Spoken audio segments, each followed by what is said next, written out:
সঁচা কথা ক'লে হয়তো বহুত বন্ধু কমিব, কিন্তু যিকেইজন পাব সদায় সঠিক বন্ধু পাব। আন মানুহে আপোনাৰ বিষয়ে কি ভাবে সেইটো চিন্তা নকৰিব, কাৰণ সকলোৱে কেৱল নিজৰ কথাহে চিন্তা কৰে। কাৰোৰ প্ৰতি বেছি আৱেগিক নহ'ব, কিয়নো মানুহ সলনি হৈ যায়। আনকি আপোনাৰ প্ৰিয় বন্ধুসকলো এদিন অচিনাকি হৈ পৰে। নিজৰ ওপৰত সন্তুষ্ট আৰু সুখী হ'বলৈ শিকক।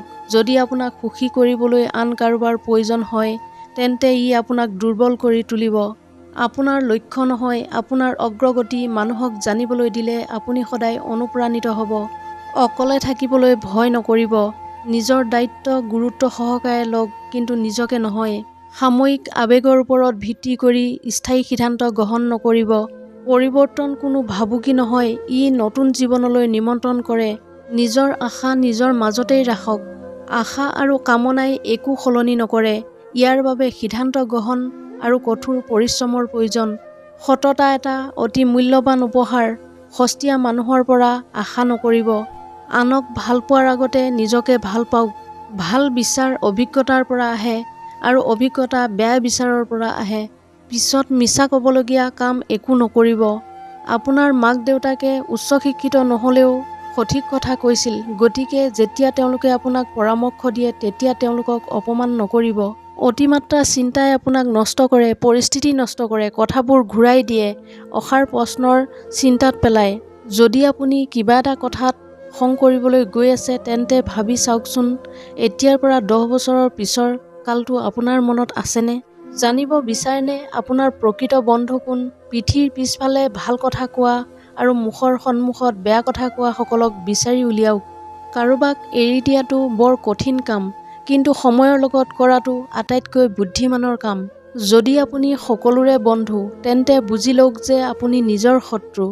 কোনোবাই যদি আপোনাক তললৈ নমাব বিচাৰে, তেন্তে তাৰ অৰ্থ হ'ল আপুনি তেওঁলোকৰ ওপৰত। প্ৰতিশ্ৰুতি নিদিব যদি আপুনি সেইটো পালন কৰিব নোৱাৰে। সেয়া আপোনাৰ বাবে একো নহ'বও পাৰে, কিন্তু আন কাৰোবাৰ বাবে ই সকলো হ'ব পাৰে। প্ৰাক্তন সংগীৰ ওচৰলৈ উভতি যোৱাৰ অৰ্থ হ'ল গা ধুই আকৌ লেতেৰা বস্ত্ৰ পৰিধান কৰা। আপুনি আপোনাৰ অৰ্থ ক'তো বিচাৰি নাপাব, যেতিয়ালৈকে আপুনি আপোনাৰ লক্ষ্য সৃষ্টি নকৰে আৰু তাত অৰ্থ যোগ নকৰে। আপোনাৰ গোটেই জীৱনটো নিমিষতে সলনি হ'ব পাৰে, কিন্তু যি আছে তাক কৃতজ্ঞতাৰে লওক। যিমানেই নতুন অভিজ্ঞতা শিকিব, সিমানেই বেছি শক্তিশালী হৈ পৰিব। আপুনি অনুভৱ কৰা জীৱনটো আপোনাৰ মনৰ প্ৰতিফলন মাথো। আপোনাৰ এতিয়া যি আছে সেয়া হৈছে বৰ্তমান, আৰু ইয়াৰ সৈতে আপুনি কি কৰে সেয়াহে গুৰুত্বপূৰ্ণ। পৰামৰ্শ বিচাৰিব পৰাকৈ স্মাৰ্ট হওক, কিন্তু কাক বিচাৰিব লাগে সেইটো জানিব পৰাকৈ বুদ্ধিমান হওক। যদি আপুনি আপোনাৰ চৰিত্ৰৰ পৰা যিকোনো বস্তু নাইকিয়া কৰিব পাৰে, তেন্তে অহংকাৰ বা দুখ নকৰিব। যিমানেই কৃতজ্ঞ হ'ব, সিমানেই আপোনাৰ চাৰিওফালে সৌন্দৰ্য দেখা পাব। জীৱনটো অধিক উদাৰ যেন লাগিব, আৰু আপুনি অধিক সুখী হ'ব। সফলতা আপোনাৰ ধন সম্পত্তিৰ ওপৰত নিৰ্ভৰ নকৰে, বৰঞ্চ আপোনাৰ হাতত যি আছে তাৰ ওপৰত আপুনি কিমান দক্ষ সেইটোৰ ওপৰত নিৰ্ভৰ কৰে। ভয়ে বেছিভাগ মানুহকেই তেওঁলোকৰ জীৱন পথত বাধা দিয়ে আৰু তেওঁলোকৰ সকলো সিদ্ধান্তত প্ৰৱেশ কৰে। সেয়েহে ভয়ক নিয়ন্ত্ৰণ কৰক, ইয়াক জয় কৰক, আৰু যেতিয়া আপুনি ইয়াক পৰাস্ত কৰিব পাৰে তেতিয়া আপুনি সফল হ'ব পাৰিব।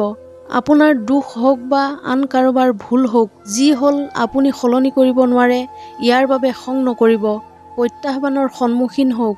আপোনাৰ অতীতৰ বিষয়ে কাৰো লগত সমালোচনা নকৰিব, কাৰণ আচল কাহিনী আৰু গুৰুত্ব আপুনিহে জানে।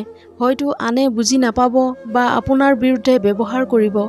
পৰিকল্পনা অনুসৰি জীৱন নচলে, কিন্তু বিশ্বাস কৰাটো ভাল কথা।